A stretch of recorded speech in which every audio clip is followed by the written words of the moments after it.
Hello again to another 2-Minute Wednesday. Today we're going to talk about the terminal. The terminal is basically the terminal emulator of the Mac OS system. It's like in Windows the command prompt. Well, what does it do? Basically, it's just another way to interact with a computer. You can type in text and interact this way with the computer instead of the user interface. I will show you. So first off, you press Command and Spacebar and you have the Spotlight search. Then you just simply type in terminal and here you go, you're on the terminal. If you want to find out what your current directory is, you just write down or type in pwd, which means print the working directory. Here it is, users Fabio Thun. If you want to clear the directory, you just type in clear, bam, you're clear, or like the terminal is cleared again.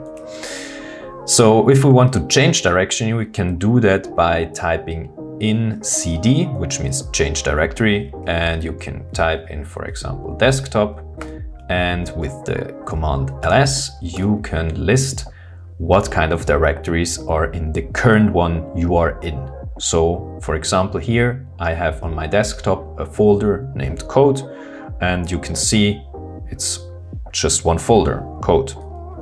If you want to go inside of this code folder, you can simply type in the first letter of the code. I do it again, so like C, O, and then you press tab and it autofills it. And in code, I have a folder or a project, a coding project called API Finance.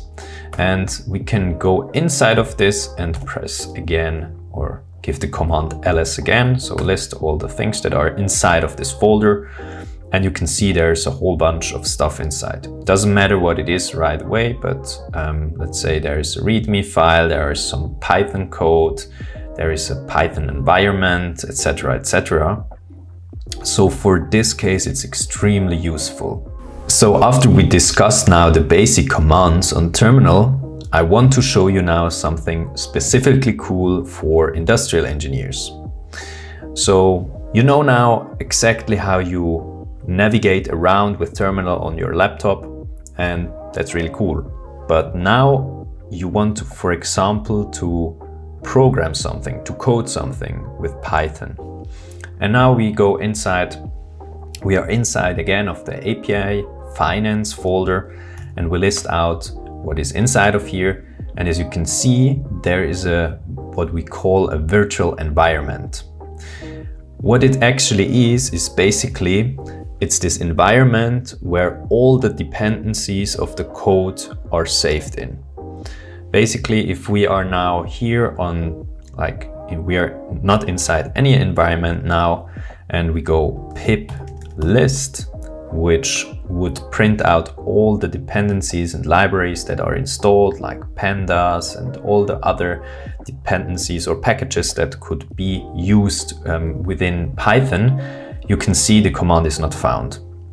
So if you go now inside of this environment we have installed here, so we go source and then we type in env API Finance. I always use the tab function, and we activate this environment. You will see we have here in brackets the environment activated. And if we go now pip list, then all the different packages that are installed in this virtual environment for this particular code that is inside of this folder, you can see is listed. And that's extremely useful. It's extremely helpful actually to have that. And we can go deactivate to deactivate again this environment. And as you learned before, we can also go back into, we can use cd, so change directory, and we can actually go back to folders. Let's do that again for one folder, and then we're back where we started.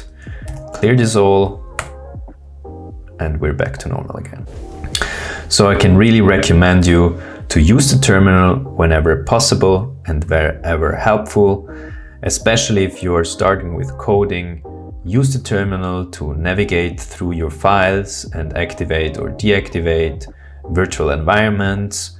And I will show you in another video what you can do with the terminal when you use Git or if you want to push something to GitHub. So stay tuned. I hope I really stayed within the 2 minutes. Let's see. And yeah, if you liked the video, give it a thumbs up. If you didn't like it, give it a thumbs down. And if you want to subscribe, that would be really cool. Thank you very much for tuning in and see you next week. Goodbye.